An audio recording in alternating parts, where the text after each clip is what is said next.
It is almost Thanksgiving for those of us in the United States. I know we all get very excited about having some time off and time with family. It is definitely my favorite holiday.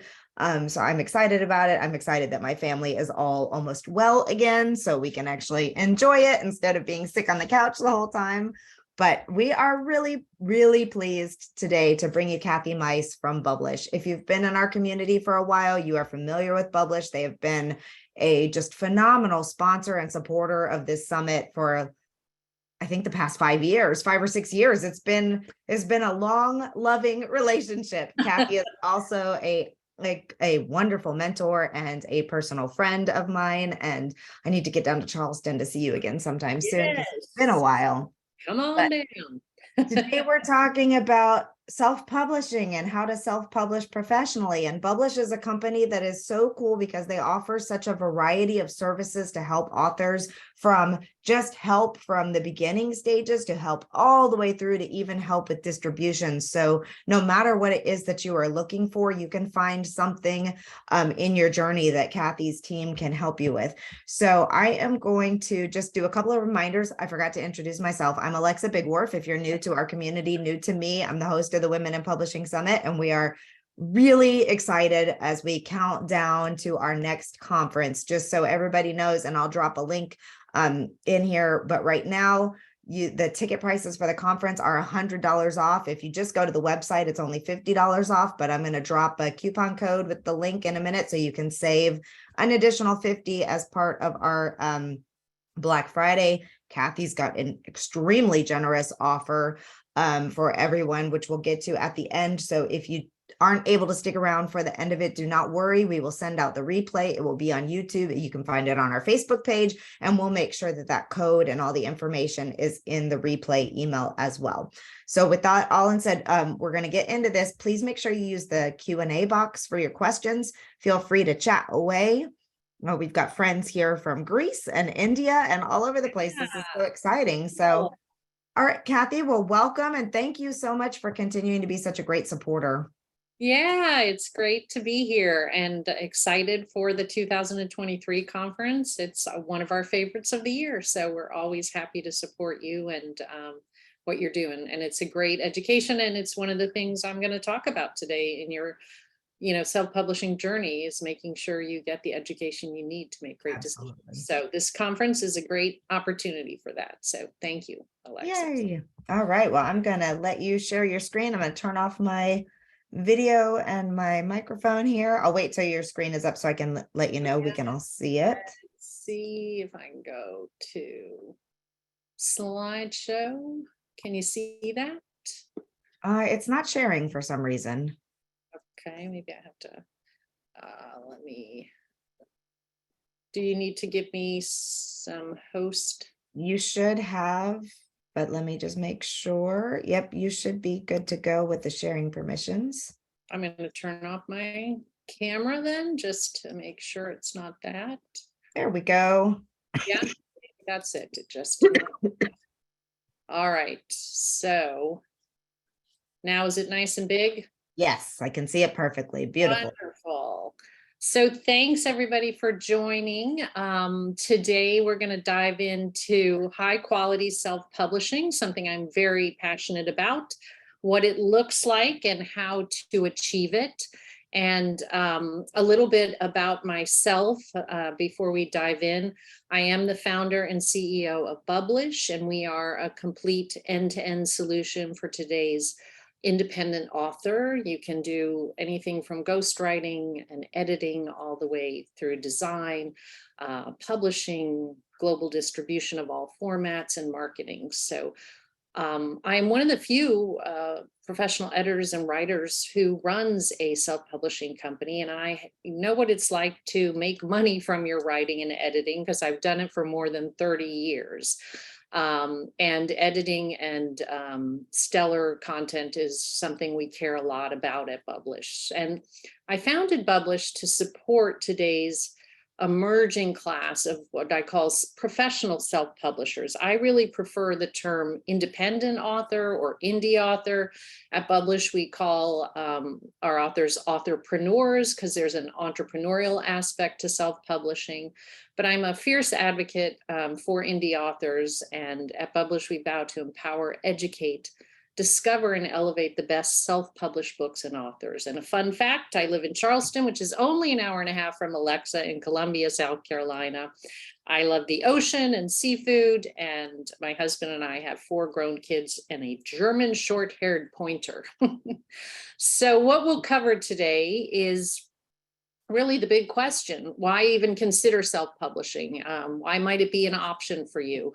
We're also going to go quickly over what I believe to be really important, the mindset and the importance of goals if you do choose self-publishing. The 5 steps that I believe are really important to publish like a pro. We're going to look at a professional timeline, and within that timeline discuss planning and positioning, and putting together a publishing team and distribution, and show you what success looks like. So why self-publish? One thing I don't think people realize is how mainstream self-publishing has become. Self-publishers now generate 30% of the revenue in the $27 billion US publishing industry. So they have really earned a seat at the table. And while traditional publishing continues to contract, you might have seen the big court case with Penguin Random House trying to buy Simon and Schuster. You know, the eye of the needle to get into a traditional house is now smaller than ever. It's always been difficult. It's always been a time-consuming journey.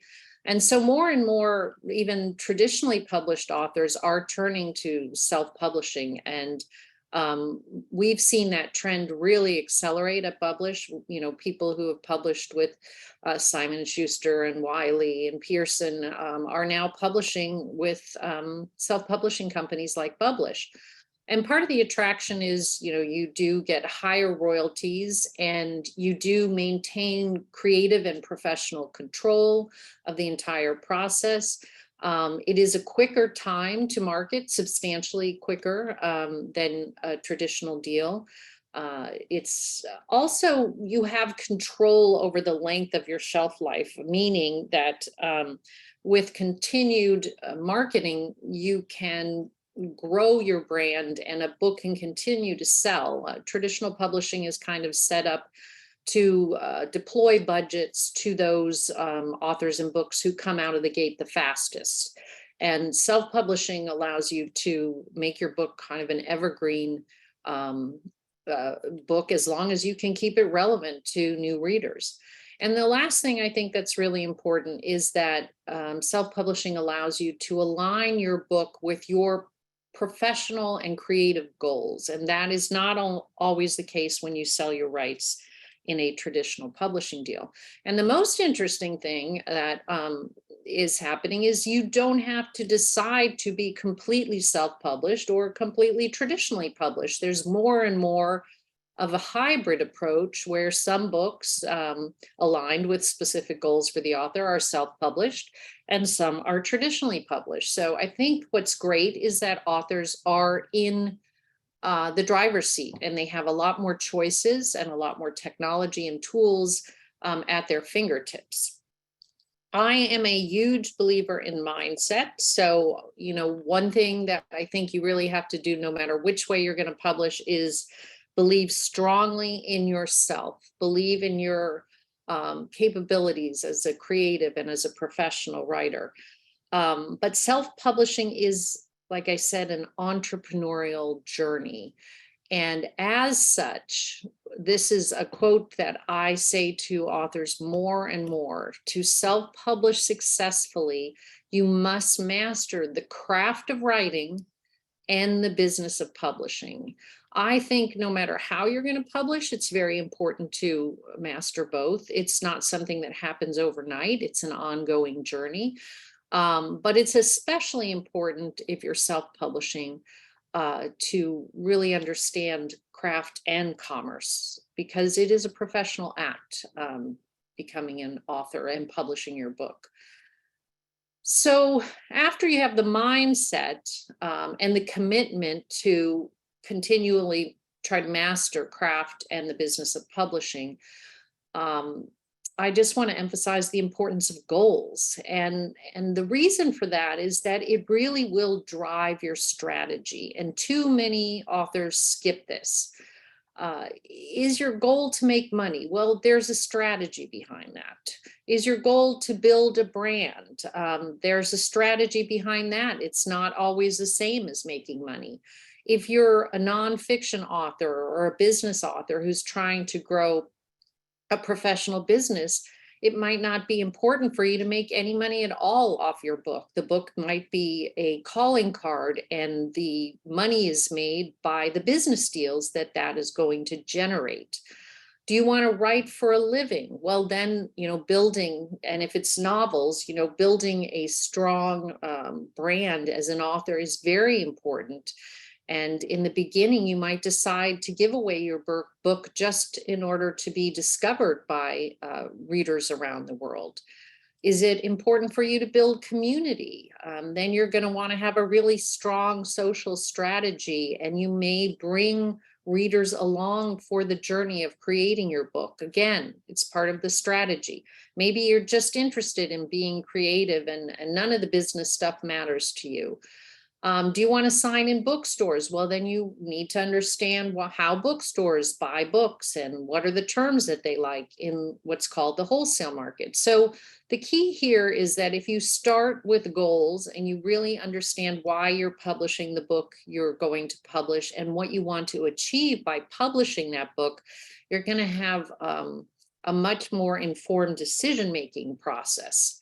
And let's take a little bit of a look at that, what that might look like. So if you start with the goals, they should inform every step of the journey. But these are my 5 steps, and we're going to go into them in more depth to publish like a pro. Planning, organization, that is step 1. And don't leave that till after you finish the manuscript.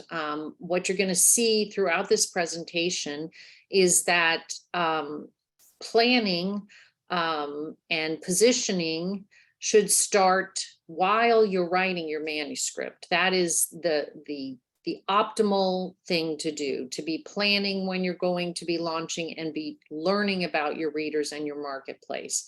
2 is positioning. I'm going to go into depth on this. When a traditional publisher purchases the rights to a work, it's all about positioning. It's all about, does this book fit in a marketplace that we understand? Do we have the readership for this type of book? Have we published books like this before? It's about positioning a fiction or nonfiction, an information or an entertainment product in a competitive marketplace. So we're going to look at what that means.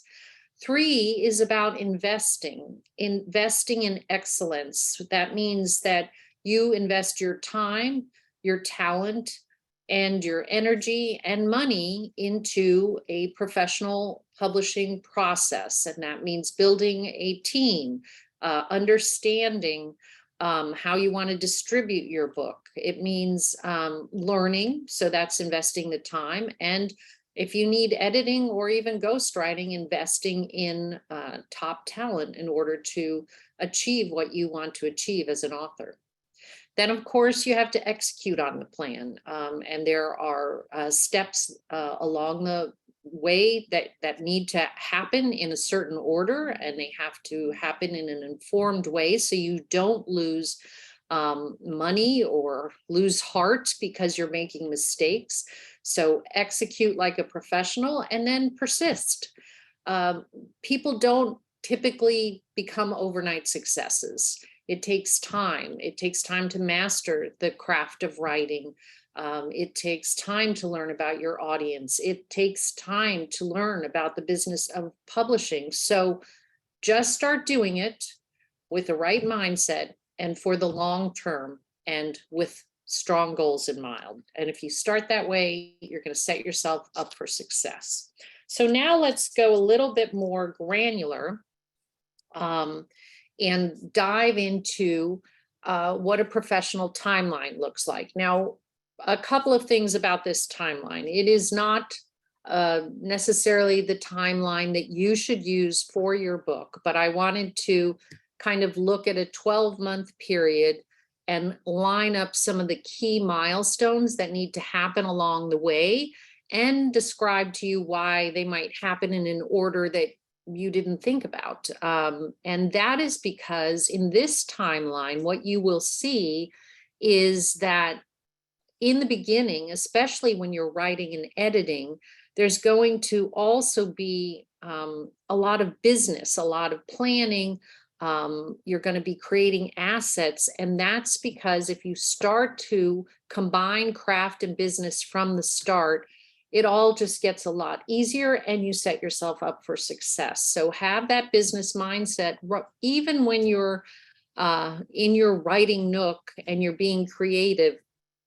Make some time for the planning, for the positioning, to get some assets together to let the world know that your book is coming. So let's look at this, more specifically. So at the 12-month mark, let's hope that you're kind of trying to wrap up the manuscript. It's in its final form and you've gone out and you've given it to some beta readers and you've gotten some feedback. So you're really about to get to a strong first draft of the manuscript.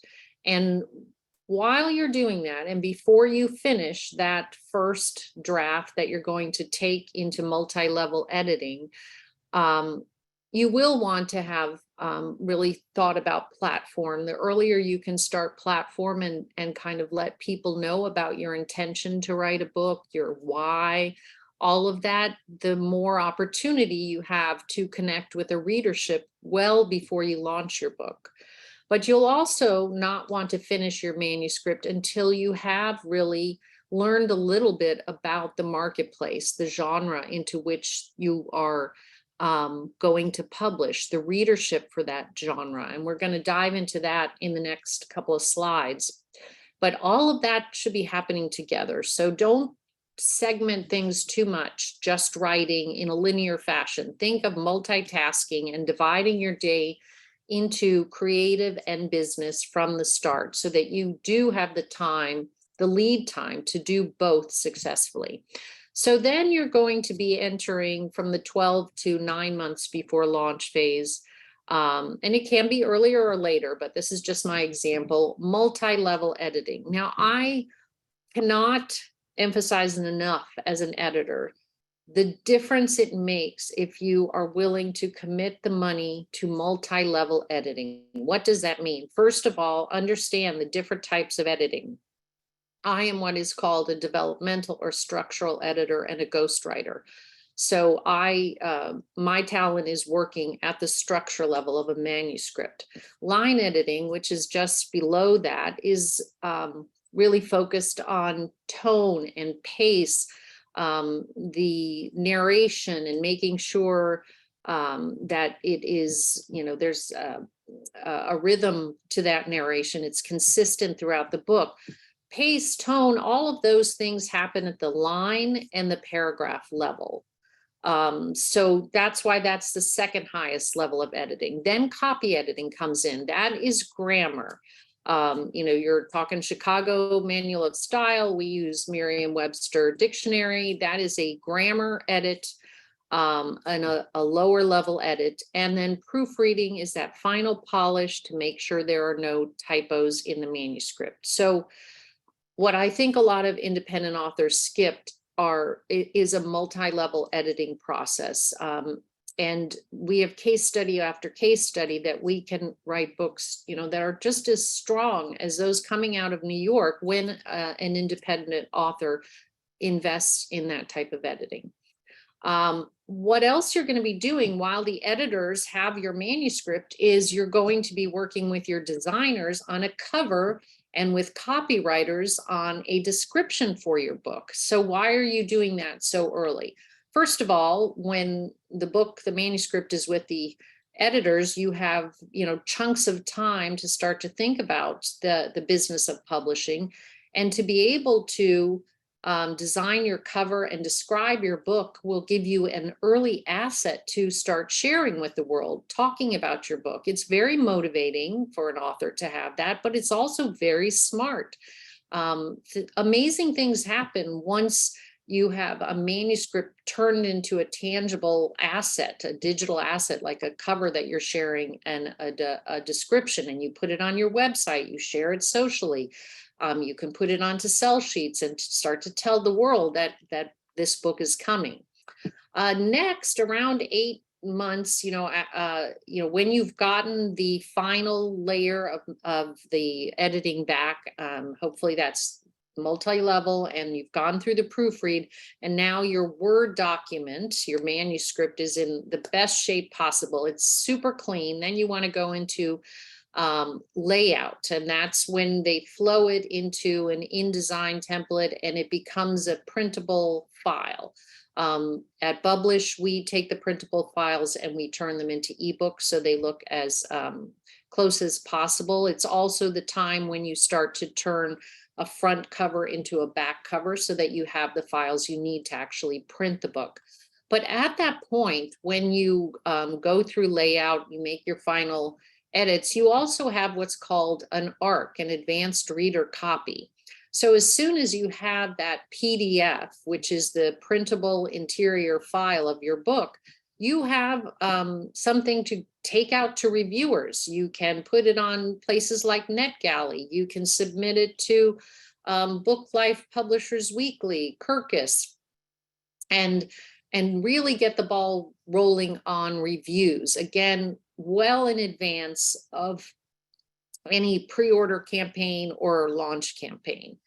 Then once you've gotten through that way, you've got an interior, you've got something to show the world, you should really start kicking your pre-marketing into high gear.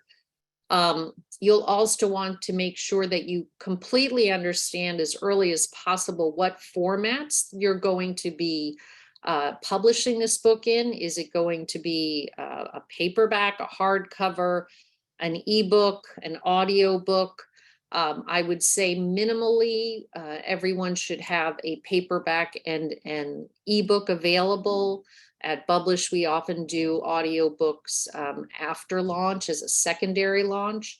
But if you want to do a hardcover as well, that's something you need to understand because it requires different cover files and you need to understand it early. So you want to start learning about distribution channels, which we're going to talk a little bit about in a couple of slides. But now you have, once you get a print proof, you've also got a physical ARC, meaning an actual book, and perhaps you're going out for a foreword to your book. You want an influencer to review the book, and you don't want to give them that digital ARC that you had, that digital advanced reader copy. You want to give them a physical version. So that's something you want to do at least 4 to 6 months in advance at the latest. Then we like to start pre-order campaigns and some advertising 1 to 3 months before launch. Pre-order campaigns are really, really powerful ways to drive sales. It's a great time to discount your book and tell your community that the book is coming if they pre-order it at a discounted price. And it's a great way to let the bookstores and libraries know that your book is coming. What you need for pre-order campaigns to be effective is editorial reviews. Again, you'll see now your digital ARCs went out much earlier, so you could get those editorial reviews because there are no reader reviews on a pre-order product page. And when you are in pre-order, what that means is you have a retail presence on all the online retailers like Amazon and Barnes and Noble, Kobo, Apple Books, and people can click pre-order, and then when the book launches, they will get a copy of that book. We use at Bublish, you can do that natively at all the retail channels for ebooks. You can set up pre-orders through Ingram that will show up on the major retailers for print. The other thing about being in Ingram is if that pre-order is available, that is for the wholesale market. So that's your bookstores and your libraries. So you want to have a pre-order campaign for both the retailers and for the wholesale market, bookstores and libraries. And all those sales and all your efforts to drive people to your pre-order will be one of the ways that you can get to your first bestseller status on places like Amazon, because all of those sales hit on the first day. The other thing you want to do during your pre-order campaign is line up reader reviews, because those can start the minute your book is actually launched. And so if you have a strategy to line up reader reviews, it's important to get those ready so that when you launch, you get of people reviewing your book with the golden yellow stars, as we call them.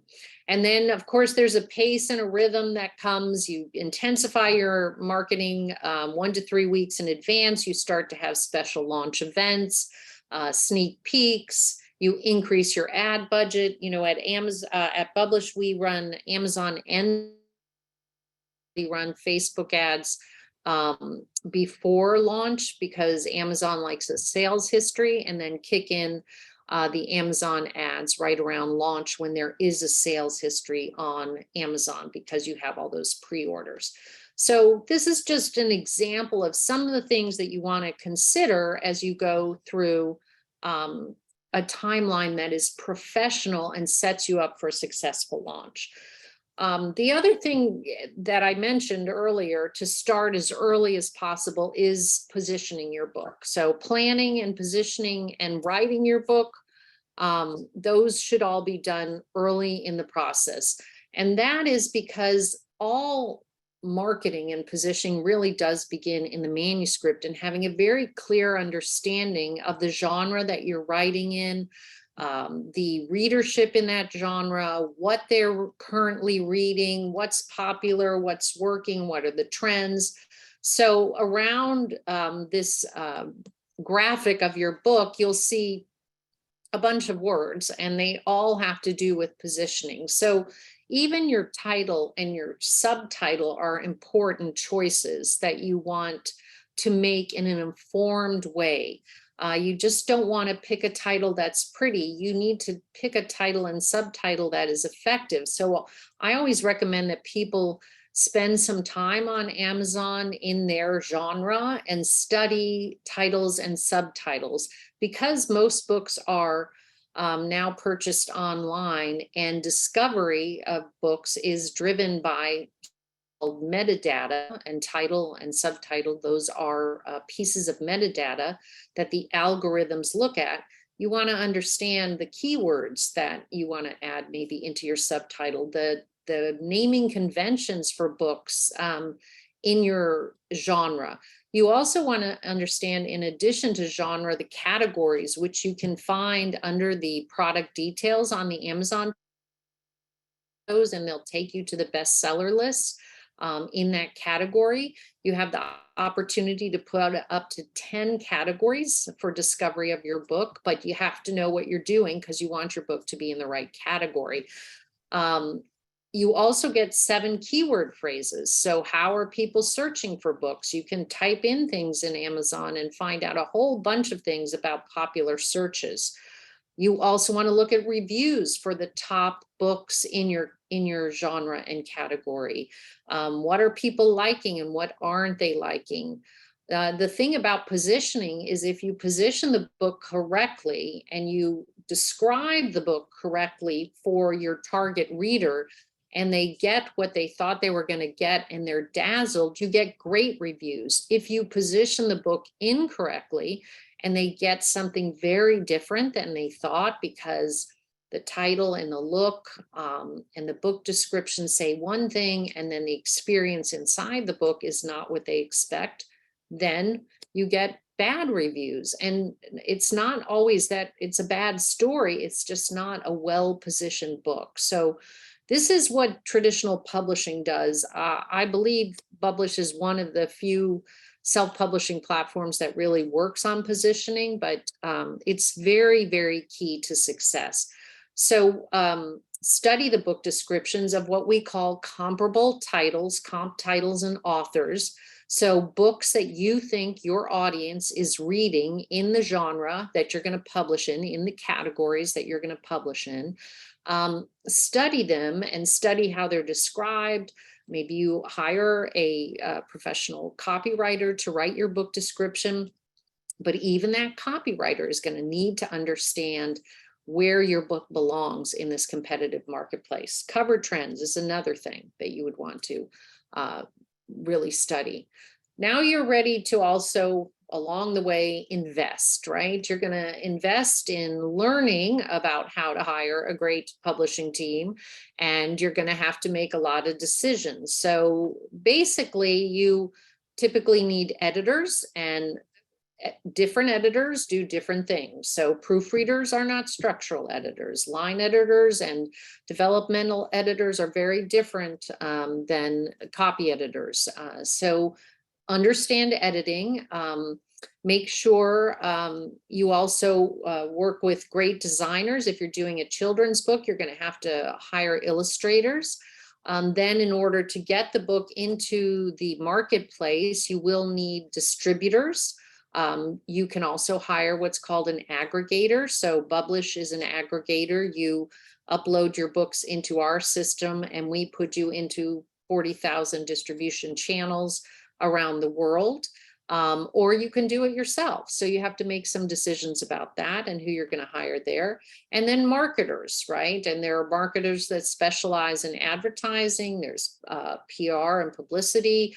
There are book marketers, there are TikTok marketers and social marketers. So you have to think about that. And are you going to need an assistant? Can you afford an assistant? Is it something you want? So those are the basic job descriptions there. But for all of them, you want to make sure that you have someone who is highly skilled, delivers in a timely fashion because you've got a plan and you've got deadlines, is responsive to your needs if you have questions or you have concerns, and behaves in an overall professional manner. So a lot of times people will come to us. We are a full service platform. We can do all of these things. Sometimes people work with their own editors and then come to us for design and distribution and marketing. But a lot of times people come to us later and they have files that are not professionally ready for upload into the system. And so they don't validate when we upload them into a place like Amazon or a place like Ingram. And then that's time lost. It's frustrating, but that's from hiring someone who does not know how to create the printable files. So the skill set, you need to understand what skill sets you need in order to publish in the formats that you are interested in publishing in, but they really be specific. You know, they need to deliver on all the skills that are necessary. So people come to us because we are full service, but you can completely build your own team. I would highly recommend that you vet any professional that you work with. The Alliance of Independent Authors and IBPA, Independent Book Publishers Association, are great resources for how to hire professionals. The Alliance actually has like a watchdog group that scores different companies. Bublish is on there as an excellent level partner. So you can get information, but look at reviews, talk to people. Don't hire someone without knowing what you're doing, because we see the mistakes all the time. And it's just unfortunate that someone was hired, they don't deliver in a timely fashion, they don't deliver the right things the way they need to be done in order for the book to get published. And editing also, a lot of people call themselves editors, and they are not professional level editors. So distribution, and I know I'm throwing a lot at you and there's a lot of questions. I can see them. I will absolutely answer questions after I'm done. I just want to get through the basics so you can gather your questions in a whole less holistic way. So part of what's going to happen during your plan is that you are going to need to get the book from manuscript and from designed files up into these massive systems like Amazon and Ingram and others. So some of the questions you'll need to know, and again, in the positioning, you will know what you really need as far as formats go. So once you understand that, like everybody in your genre only does ebooks, okay, then you only need to do ebooks. Everybody's doing print and ebooks, okay, or audiobooks seem to be the norm, or I see a lot of hardcovers. Once you have studied the marketplace and you've decided on your formats, now you can learn about distribution. So a couple of questions to ask yourself. First of all, are you going to go Amazon exclusive for your ebook with KDP Select, or are you going to distribute widely? That is a personal choice, but it can also be a strategy. The nice thing about KDP Select is it is only 90 days, and it does give you exposure. Again, if your goal is to make a lot of money, you're going to make less in KDP Select than you would through traditional distribution on Amazon, where and going wide with others. But that's why you should really understand your goals before you get to this point in the journey. You can work, like I said, you can work with different distribution platforms. You can upload everything natively yourself, or you can work with aggregators like Bublish that take a small cut off the back end.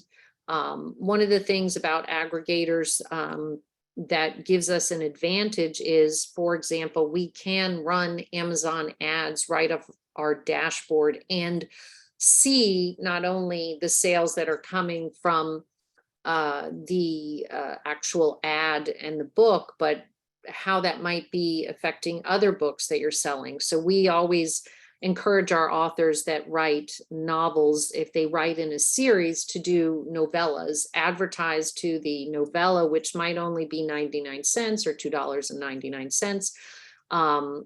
But we can see that there's read through, so that advertisement to the novella is resulting in a lot more sales. So there are advantages to the aggregator. It's also a lot less work, but if it's really all about profit for you, you might want to do the sales yourself, all the uploads yourself to all the retailers. But you do want to educate yourself on the tools that are available to you and a lot of the specifications for upload, as well as the rules in terms of service. Again, retail, wholesale, or both. I mentioned this a little bit. Are you just going to sell ebooks and you just want to be in an ebook environment, in a retail, online retail, or do you want to be in physical bookstores? You definitely need to be on Ingram through Ingram Spark. For the wholesale market, you need to understand wholesale terms like returnability of your book, and also a wholesale discount. 55% is typical. And you need to understand how to reach those wholesale buyers at bookstores and libraries. So that's something you need to consider. What's important to you? Where does your book need to be to help you achieve your goals as an author? And which, are you open to print on demand? This is another thing. Some people, print on demand has become very mainstream. During COVID, it was leaked that something like 60% of the bestsellers, traditional bestsellers, were being printed print on demand because of supply chain issues. So we do print runs for some of our authors, but most of our authors use print on demand, and it is very mainstream now. But learn about print on demand. I can't go into all the details of that, but it's very liberating for self-published authors because you do not have to maintain any type of inventory or worry about fulfillment. the books are printed as they are purchased, and the cost of that is taken out of the transaction. So those are some distribution questions that you need to ask yourself. And now let's talk about what self-publishing success can look like. So one thing I want you to realize is that never in the history of publishing has it been more democratic, has the opportunity for an unheard voice to come and bring their work to market, find a readership, and grow an amazing career. Also in the history of mankind, the people who are able to do that are, in the top 5%, because they do master the craft and the business of it all. And that's a lot. But for those willing to do the work, as an independent author, you can be a bestseller. You can be an Amazon bestseller. You can be a USA Today bestseller. You can be a Wall Street Journal bestseller. You can be a New York Times bestseller. Everybody knows Colleen Hoover. If you don't, she is the top selling author in America, and she began her journey self-publishing, and then she did have traditional contracts. So she has both. And she has sold more books than some of the top authors, even the James Pattersons of the world. She has a rabid fan following. But on the left here, the best-selling, major awards, getting strong reviews and lots of them, having high sales, getting TV and movie options, selling translation rights, that list, that's all happening at Bublish. So we have seen a huge change. The walls are coming down, and independent authors are now being more and more accepted as producing quality work. So if you do invest, the opportunities are opening up. We took 22 of our books to Frankfurt, which is the biggest translation rights book fair in the world, I believe, or one of them. And it was a beta test, and the rights sales are closing, and the top book isn't even published yet, and 15 publishers are discussing terms with the agents. So those are things that used to only be open to the world of traditional authors, and that is no longer the case. We have 3 books that are currently being optioned for TV or movie rights. We've taken people from selling nothing to tens of thousands of books. So it is possible, but it's not something that happens overnight. So persist. Colleen Hoover published her first book in 2012. So I'm going to stop. I got to tell you about our offer real fast too. So we do have this amazing Black Friday deal. If you go to Bublish.com, you'll see a drop down. It's 20% off our most popular publishing package. And for you guys, for women in publishing, we had a bonus, but we ran out of them, to have a 1-hour positioning consultation with me. And if you put in there that you want a 1 hour, you're from Women in Publishing, or you tell one of our publishing experts that when you're on a call, then I will give you that if you buy one of the packages. So that's a $400 value, and we will position your book in the marketplace. And it usually leads to a lot of aha moments. So I hope you'll check us out at Bublish.com. And now I will come back to answer questions. Alexa, are you there? Looks like we got a lot. I am here. Yes. So let's see. There was a lot of chatter in the chat, but I don't think most of that was questions. Make sure to pop your questions in the Q&A box, but there are 2. One person wants to know, can Bublish do all of these parts with you? Do you get one person to work with, or a team? Well, you get a project manager. Yes, we can do all of that. And you do get a project manager who takes you all the way through distribution, and then you work with the distribution and marketing team. But yes, we guide you through the process. Awesome. Okay. Darlene says, I have a children's book printed and an ebook established with Ingram Spark. Can Bublish help me with redoing my book and ebook? My previous publisher wasn't equipped with the services you are providing. I like to use my book to create a coloring book as well. I believe Bublish can bring my book and ebook back to life. What are my next steps? Yeah, so just go over and there's a button, talk to one of our publishing experts, and that would be a great way for you to start that conversation. And we do a lot of redos because a lot of authors do go out into the market and learn things, unfortunately, the hard way. So happy to talk with you. All right. And then what are your thoughts on using free images for commercial uses offered on sites like, for instance, Pixabay? Well, that's a good question. Well, it is, and there's a real gray area. So you really do have to understand the terms of, and so is this for an illustrated book or is this like an icon? Because She didn't say. yeah.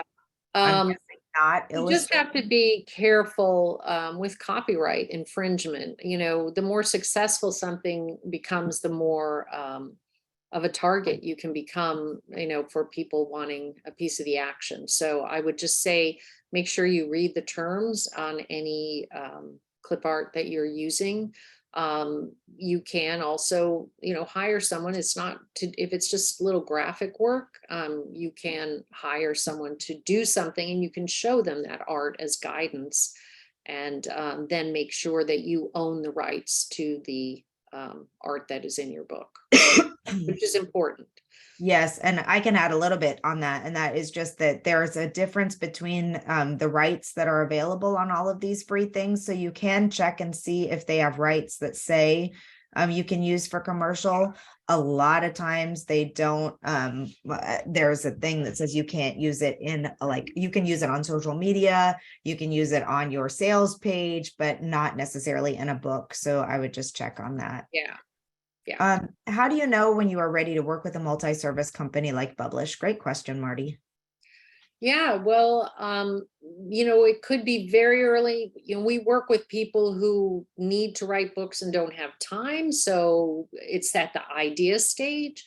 We work with people who are stuck in their manuscript. We work with people who have finished their manuscript. So it kind of depends. Again, I would start with your goals and, you know, when you want to start achieving those goals, and then just say, what do I need to do in order to achieve it? And what have I done so far to do it? And then, and certainly give us a call. And we talk with people early as well, because they're just learning. So having a call is a great way to learn about timelines for your specific book.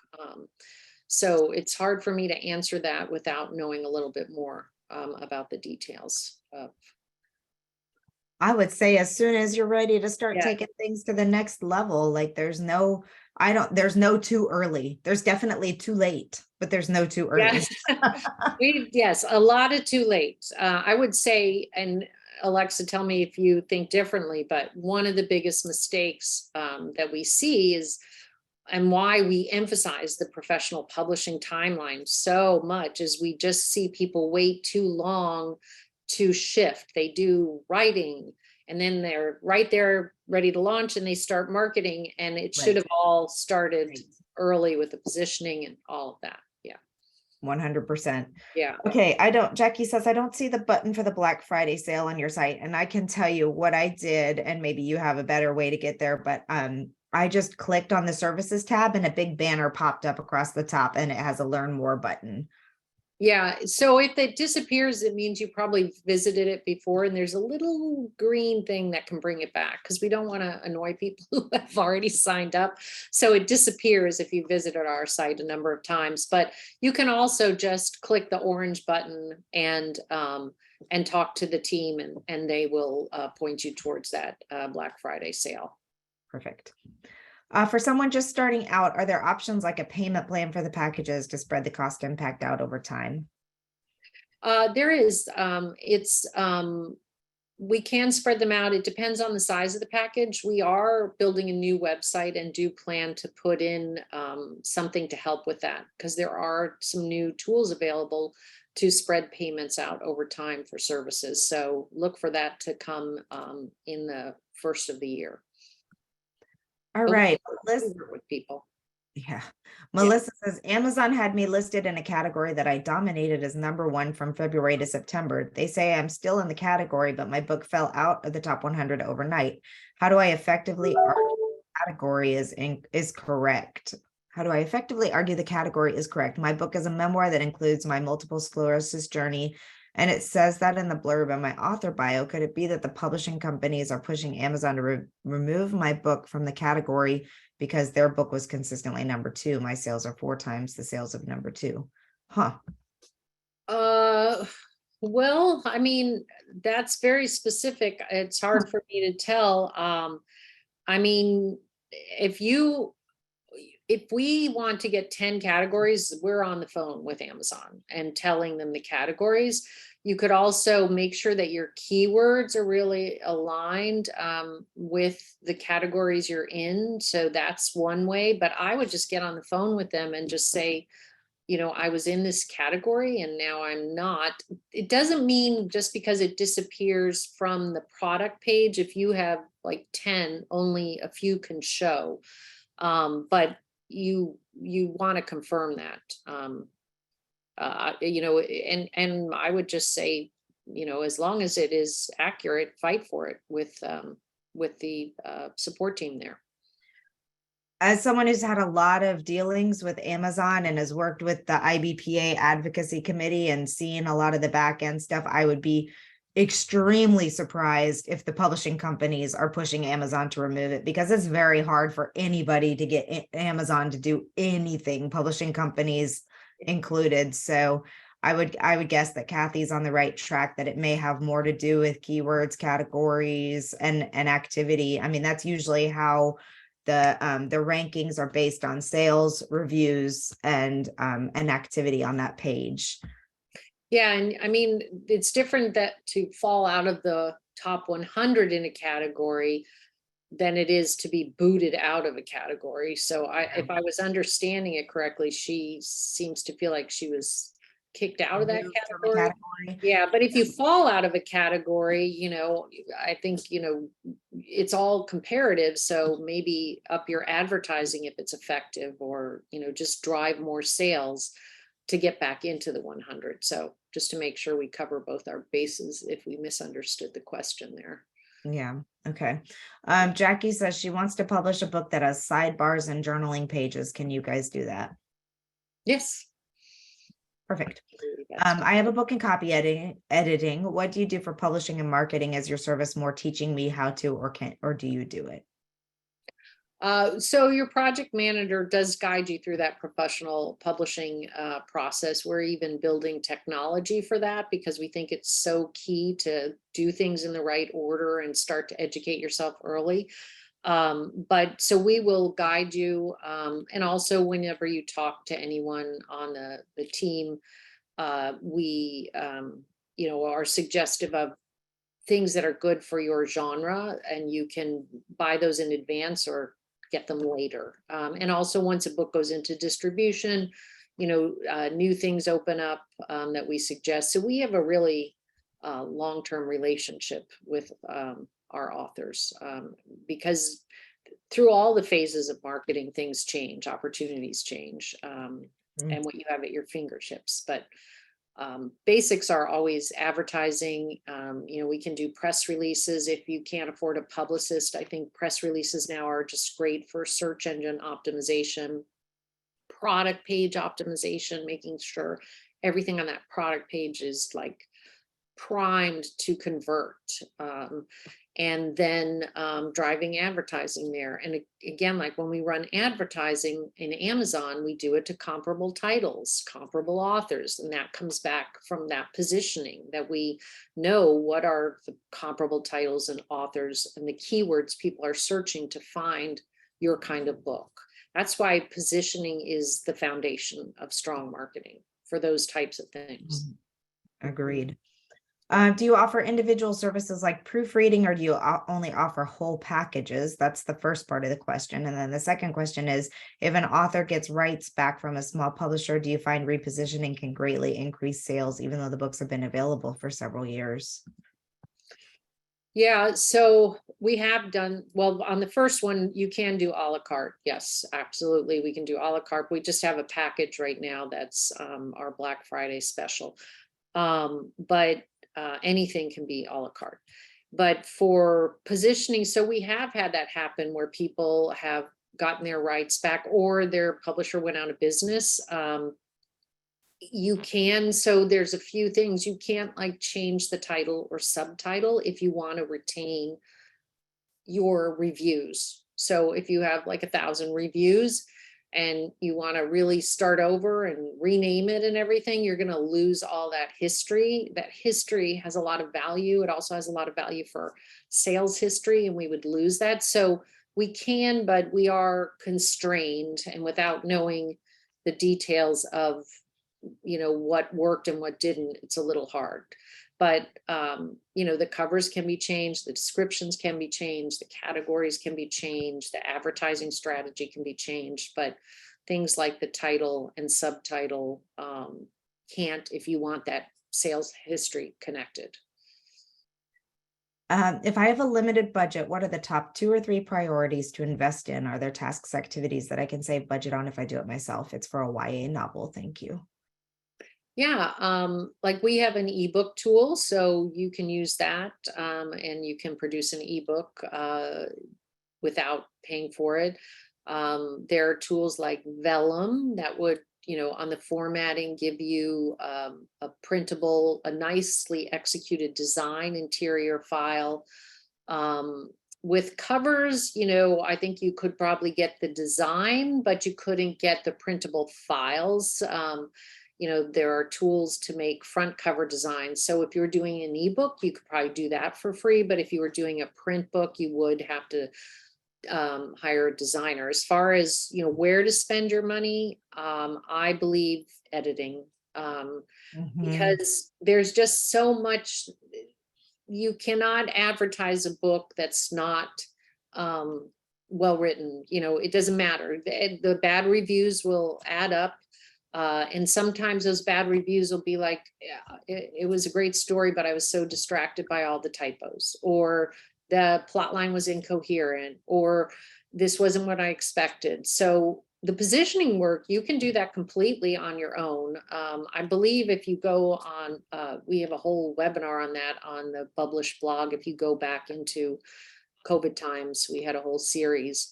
The positioning work can really help you even learn what type of editor you need, right? And just studying the marketplace and understanding can give you a great advantage, and that's free. But editing to make sure the book is really well written. And then I would say covers are really important because we are so visual, and we are also ADHD when we shop, and so we give 2 seconds to something, and the cover can really grab someone's attention and stop people in their tracks. And then as long as everything's positioned and looks great, some advertising, just to drive discoverability. If you have a really limited budget and your goal is to get your work discovered, maybe you do try KDP Select and take those free days.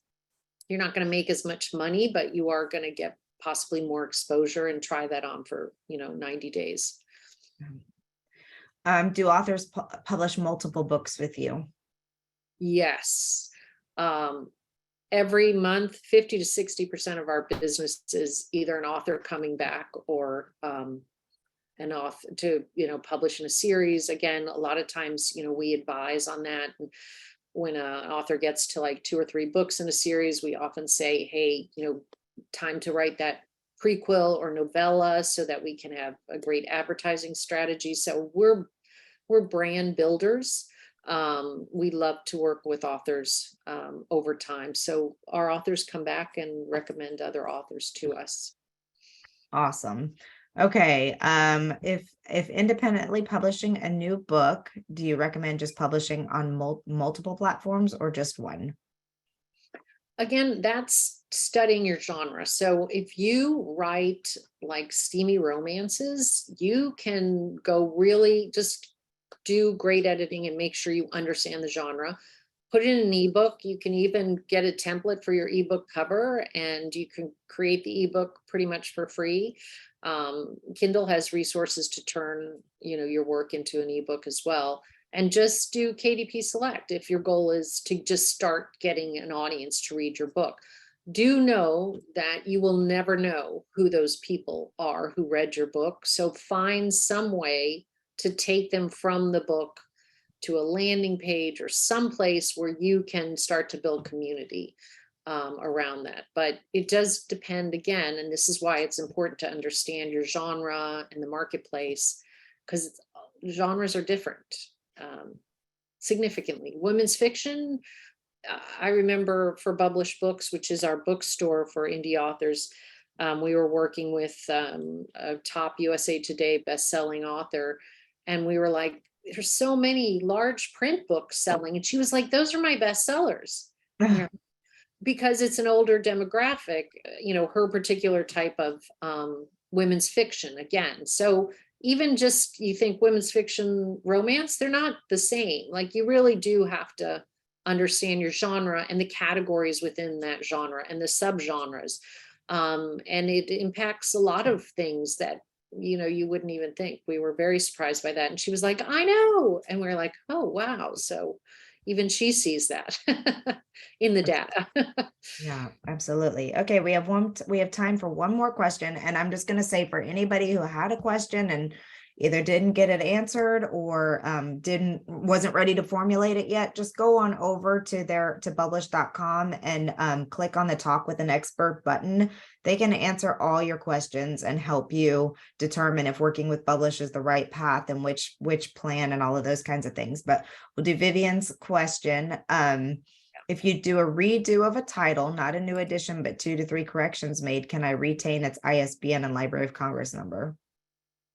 Yes. So you can, if your book is print on demand, you can make corrections and upload files, even if they're print files. We do that, frequently for our authors. So that absolutely can be done. If you change more than 25% of the content, that's when a place like Amazon might flag it and say you need to create a new edition. But if you're just correcting typos or some sentences or a graphic or something, that is not a problem, as long as you're in print on demand. With a print run, and your inventory, they're going to sell the inventory that's there unless you buy it all back until that runs out, and then you'd have to replenish it with your new print run. All right, so don't forget, you can go to Bublish.com. If you click on their Black Friday sale information, you can get the 20% off. We'll include all of this stuff in the notes when we send it out too. And I want to remind everyone about the discount on the Women in Publishing Summit tickets, which is good until November 4th. You can save $100 by using this. I keep reposting that other one. If you go to womeninpublishingsummit.com and use the coupon code WIPBF50, WIPBF50. And of course, you have your discount with Kathy. And if you get that, let them know that you're from the Women in Publishing Summit community. You get that positioning proposal, which is amazing. Yeah. This was great information, such a lovely, organized, taking so much information and putting it into a nice, lovely container for people. This was really, really great information, and we appreciate you. Great to be here and looking forward to the conference. And thanks for having me, Alexa. Thanks, everyone. Yes, I did mean December 4th. If I said November 4th, sorry, still have cold brain. All right, everyone, if you're lesson celebrating Thanksgiving, happy safe travels, and enjoy the time with your family. And we will be back soon with another sponsor event on December 1st. Please make sure you check out our events, womeninpublishingsummit.com/events, and you can see what's coming up. December 1st should be an editing one, which will be fun. We'll dig into, especially for all of you who have just participated in NaNoWriMo, getting into how you go through the editing after the revisions and all that fun stuff after you've just written 50,000 words of what. Love it. All right. Thanks, everyone. Have a great afternoon. Thank you. Take care. Bye-bye. Bye.